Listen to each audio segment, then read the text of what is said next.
ሰላም እንዴት አላችሁ? ተዘርፋችሁ ታውቃላችሁ ወይም ሰው ሲዘረፍ ሰምታችሁ አይታችሁ የምታውቁ ከሆነ እንዲህ ይባላል ብዙ ጊዜና ያለህን አስቀምጥ ገንዘብህ ወይም ህይወትህ ልትባል ትችላለህ። ኦኬ። ስለዚህ በዚህ ሰዓት ማንኛውም ስማርት ሰው ምንድነው የሚለው? ሰርቼ አመጣዋለሁ ምንም ነገር እንዳነካኝ ይኸው ያለኝን ውሰድ ብሎ አትታገልም። ኦኬ በቃ ኦኬ ተቀድመሃል ኦልሬዲ። ስለዚህ ያለህን ነገር በሙሉ ታስቀምጣለህ፣ በሰላም ትሄዳለህ ማለት ነውና ገንዘብህ ኦር ህይወትህ ዩር ማኒ ኦር ዩር ላይፍ በሚል በዚህ ርዕስ ግን መጽሐፍ ተጽፏልና መጽሐፉ ይሄንን አባባል ለምንድን ነው የተጠቀሙበት መሰላችሁ?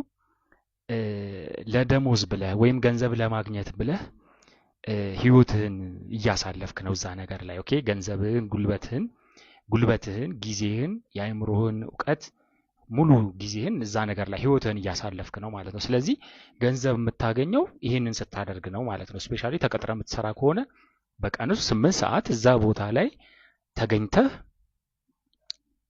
ትሰራለህ ማለት ነው። ያንንም በማድረግ የምታገኘው ገንዘብ ነው ማለት ነው። ዝም ብለህ ከሜዳ ላይ የምትለቅመው ብር አይደለም ማለት። ስለዚህ ገንዘብ ማለት ዝም ብሎ ወረቀት ወይም ቁስ ወይም ተራ ነገር ሳይሆን ህይወትህ ነው።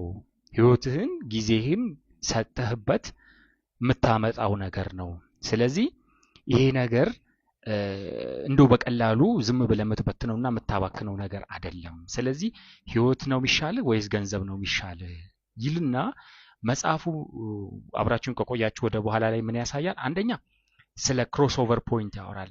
ሌላ ደግሞ ስለ ፋይናንሻል ፍሪደም ያወራል። እና አጠቃላይ የመጽሐፉ ሀሳብ ምንድነው? ገንዘብን ስታሳድድ ህይወትን እንዳታጣ ነው። ስለዚህ እስከተወሰነ ጊዜ ለገንዘብ ትሰራለህ። ከተወሰነ ጊዜ በኋላ ደግሞ ገንዘቡ ላንተ መስራት መጀመር አለበት። ስለዚህ አንድ ዘራፊ መጥቶ ገንዘብህን ወይስ ህይወትህን ቢል አረ ገንዘቡን ውሰድ ህይወቴን እፈልገዋለሁ እንደምትለው ሁሉ ተቀጥረ የምትሰራበት ለብር ብለህ የምታደርጋቸውን ነገሮችን ቢሆን እስከተወሰነ ጊዜ ብቻ ማድረግ ያስፈልጋል። ከዛ በኋላ ለራስህ ለህይወትህ ቦታ ጊዜ መስጠት አለብህ የሚል በጣም የሚገርምና ድንቅ የሆነ ሀሳብ የተነሳበት መጽሐፍ ነው። ዩር ማኒ ኦር ዩር ላይፍ መጽሐፍ እስቲ አጠር አድርጌ ላሳያችሁ። ገንዘብን እንደ ህይወት ኃይል ላይፍ ኢነርጂ ብለው ይገልጹታል። ምንድነው ይሄም ማለት?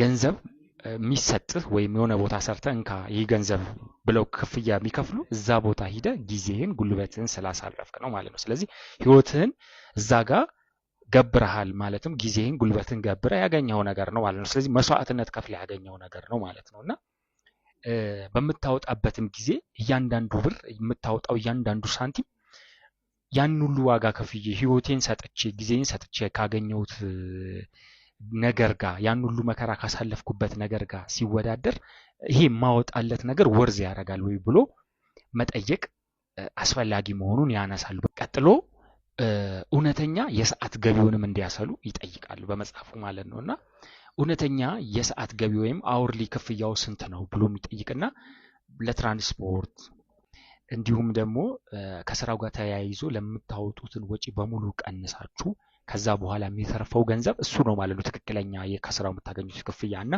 ይህንንም በማወቅ ትክክለኛ ዋጋውን ማወቅ አለበት። ኦልሞስት በነፃ ሊሆን ይችላል የምትሰሩት። ለምን የምትለብሱት ልብስ፣ የምትሄዱበት ትራንስፖርት እዛ ቦታ ከሰራችሁ በኋላ ለሚመጣው ጭንቀት ያንን ጭንቀት ለማስወገድ ከህይወታችሁ የምታወጡበት ለመዝናናት አይምሮአችሁን ለማሳረፍ የምታደርጓቸው ነገሮች በሙሉ ተደማምረው እነዚህን ከሚከፈላችሁ ጋር ስትቀንሱ ምንም ከሆነ ኦልሞስት ለዜሮ እየሰራችሁ ነው ማለት ነው። ስለዚህ ዋጋችሁን በትክክል ማወቅ አለባችሁ። በትክክል የሚከፈላችሁን ክፍያ ማወቅ አለባችሁ ወርዝ ያደርጋሉ የሚለው። ሌላው ነገር ወጪን ከግል እሴቶ ጋር ማስታረቅ ወይም አላይን ማድረግ ይኖርቦታል። አንድን ወጪ ሲያወጡ እነዚህ 3 ነገሮች መጠየቅ ያስፈልጋል ማለት ነው ራሱን። አንደኛ ማወጣው ወጪ ይህ የምከፍለው ክፍያ እኔ ጉልበቴን አፍስሼ ላቤን አፍስሼ ካመጣሁት ነገር ወይም ከዛ ገንዘብ እንዲከፈልበት ወርዝ ያደርጋል ወይ ብሎ መጠየቅ ያስፈልጋል። ሁለተኛ ነገር ከእሴቴ ጋር ለወደፊት ደርስበታለሁ ብዬ ከማስበው አላማዬስ ጋር ይሄ ማወጣለት ነገር ይሄዳል ወይ ብሎ መጠየቅ ያስፈልጋል። ሶስተኛው ነገር ለኑሮ የማልሰራ ብሆን አሁን የምሰራውን ስራ ለኑሮ ስል የማልሰራ ብሆንና የገንዘብ ነፃነቱ ያለኝ ሰው ብሆን ይህንን ወጪ እንዴት አደርገው ነበር እንዴት አወጣው ነበር ብሎ መጠየቅም ያስፈልጋል ማለት ነው። ሌላኛው ነገር በመጽሐፍ ውስጥ የተነሳው ሐሳብ የእርካታ ከርቭ ወይም ዘ ፉልፊልመንት ከርቭ እና ኢነፍ ወይም በቂ የሚለውን ሐሳብ ያነሱ ሲሆን ዘ ፉልፊልመንት ከርቭ ማለት ላይፋችሁ ፉልፊል በሆነ ወይም መኖር ቦታ ወይም እዛ ከርቭ ወይም እዛ ቁጥር ላይ መድረስ ሲሆን ሰው ኢነፍ የሚለውን ነገር ማወቅ ያስፈልገዋል ማለት ነው። ኢነፍ የሚለውን ፖይንት ካላወቃችሁ ፉልፊልድ የሆነ ላይፍ መኖር እየኖራችሁ መሆኑን ሴንስ አታደርጉትም ማለት ነው። እና ይህም ማለት ምንድነው? ሰው ፉልፊልድ የሆነ ላይፍ እና እዚህ ጋር ኢነፍ ነው ብሎ መኖር የሚችልበት ደረጃ ላይ ለመድረስ አንደኛ መሰረታዊ ፍላጎቶችን ማሟላት ያስፈልጋል። ለኑሯችሁ መሰረታዊ የሆኑ ነገሮች መጠለያ፣ ምግብ፣ ልብስ ለሰርቫይቭ ለማድረግ መሰረታዊ የሆኑ ነገሮችን ማውጣት ግዴታ ነው። ከዛም አልፎ ደግሞ ምቾቶ እንዲጠበቅ ህይወቶ፣ ጤናው ተጠብቆ እንዲኖር ምቾቶ እንዳይጓደል በሚያደርግ ደረጃ ለሚያስፈልጉ ነገሮችም ማውጣት ተገቢ ሊሆን ይችላል። ከዛ በኋላ ግን ሲያልፍ ትርፍ ወይም የተትረፈረፈ ነገር በመሆን አካባቢው በማቴሪያል የተሞላ በቁሳቁስ በኮልኮሌ ነገር የተጨናነቀ በመሆን ራሱን መልሶ እቃው ራሱ እስኪያስጨንቆ ድረስ ሊደርስ የሚችልበት ደረጃ ላይ ስለሚመጣ በቂ ወይም ኢነፍ ማለት መቻል ያስፈልጋል ማለት ነው። ይህም ደግሞ ምንድነው? በህይወቶ መሰረታዊ ነገር ህይወቶን ለመምራት ሰርቫይቭ ለማድረግ የሚያስፈልጉ መሰረታዊ ነገሮች ምቾቶ እንዳይጓደል ምቾቶ ተጠብቆ መስራትና መኖር የሚችሉበትን ሁኔታ የሚያሟሉ ነገሮችን ከመሰብሰብ ውጪ ከዛ በተረፈ ተደጋጋሚ ነገሮችን በመሰብሰብ ከበቂ በላይ ነገሮችን ማግበስበስ አስፈላጊ እንዳልሆነ ይናገራሉ ማለት ነው። ሌላኛው መጽሐፍ ውስጥ የተቀመጠው ሐሳብና ትልቁ የመጽሐፉም ዋናው ሐሳብ ስለ ፋይናንሻል ኢንዲፔንደንሲ ነው። ፋይናንሻል ኢንዲፔንደንሲ ላይ ደግሞ የሚደረሰው ዘ ክሮስ ኦቨር ፖይንት ላይ ስንደርስ ነው ብለው ያስቀምጣል ማለት ነው ጸሐፊው። እና ዘ ክሮስ ኦቨር ፖይንት ማለት ምን ማለት ነው? ባንክ ውስጥ የቆጠብነው ገንዘብ ሴቪንጋችን ፕላስ ደግሞ ኢንቨስትም እያደረግን ከሆነ ከኢንቨስትመንታችን የምናገኘው ትርፍ ባንክ ውስጥ ደግሞ አስቀምጠን የምናገኘው ወለድ የነዚህ ሁለቱ የወለዱና የኢንቨስትመንት ትርፉ ድምር በወር ኑሯችንን ለመኖር ለኑሯችን ከምናወጣው ወጪ ጋር እኩል ከሆነ ክሮስ ኦቨር ፖይንት ላይ ደርሰሃል ማለት ነው። ይሄ ማለት ምንድነው? ኦሬዲ ኢንቨስት ያደረግከው ገንዘብ ኦሬዲ የቆጠብከው ገንዘብ እየፈጠረ ያለው ብር እየፈጠረ ያለው ገንዘቡ መልሶ ላንተ ገንዘብ እየፈጠረ ስለሆነ ለገንዘብ መስራት አቁመሃል። ፋይናንሻል ኢንዲፔንደንስ ላይ ለመድረስ ክሮስ ኦቨር ፖይንት ላይ ደርሶ ከዛ ፋይናንሻል ኢንዲፔንደንስን ለማረጋገጥ ምን ላድርግ ብለህ ከጠየቅ 9 ስቴፖች ወይም 9 ደረጃዎችን መጽሐፍ ውስጥ አስቀምጠዋል። የመጀመሪያው ደረጃ ካለፈው ጋር እርቅ ማድረግ፣ ካሳለፍከው ህይወት ካሳለፍከው የገንዘብ አያያዝ ጋር ያለውን ነገር በሰላም መጨረስ። ማለትም ከዚህ በፊት እንደዚህ አባክኛለሁ፣ ይህን ያህል እድሜ ይህን ያህል ጊዜ እንደዚህ እያረኩ እየበተኩ ጨርሻለሁና ከዚህም በኋላ እንዲቀጥላለሁ ማለት አይቻልም ማለት ነው። ስለዚህ ካለፈው ጋር ሰላም በመፍጠር አሁን ግን ከዚህ በኋላ በትክክለኛ ሁኔታ በትክክለኛ መንገድ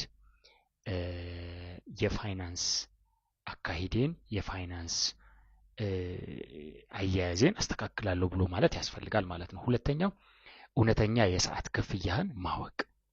ይሄ ማለት ገቢ እየፈጠርኩ ነው ወይ አክቹአሊ እዛ ቦታ ለመሄድ እዛ ቦታ ስገኝ ለብሼ የምገኘው ልብስ እዛ ቦታ ስውል ማውጣቸው ወጪዎች ከዛ ውጪ ደግሞ ያንን ስራ እዛ ቦታ ሰርተ ከመምጣት ጋር ተያይዞ የሚፈጠሩ ብህን ጭንቀቶች ስትረሶችም ደግሞ ለማከም ወይም ስትረሶቹን ማኔጅ ለማድረግ የምታደርጋቸው የምታወጣቸው ወጪዎች ካሉ እነዚህን ሁሉ ቀንሰህ ትክክለኛ ገቢ ማለት ከዚህ የሚቀረው ነው ማለት ነው። እና ይህንንም ማወቅ ያስፈልጋል።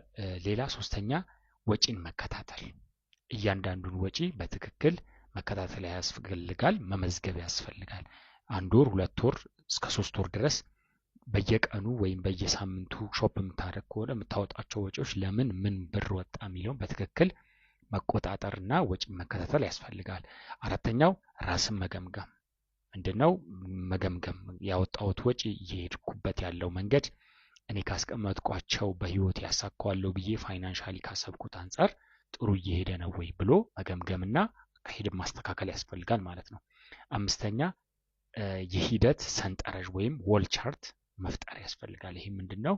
ገቢና ወጪዎችህን የሚያሳይ ቻርት ማለት ነውና እዛ ላይ ቪዥዋሊ በትክክል ወጪህ ከገቢህ ያነሰ ነው ወይስ የበዛ ነው የሚለውን ማየት ትችላለህ ማለት ነው። ሌላው ወጪን በብልሃት መቀነስ። ይህም ደግሞ ምንድነው?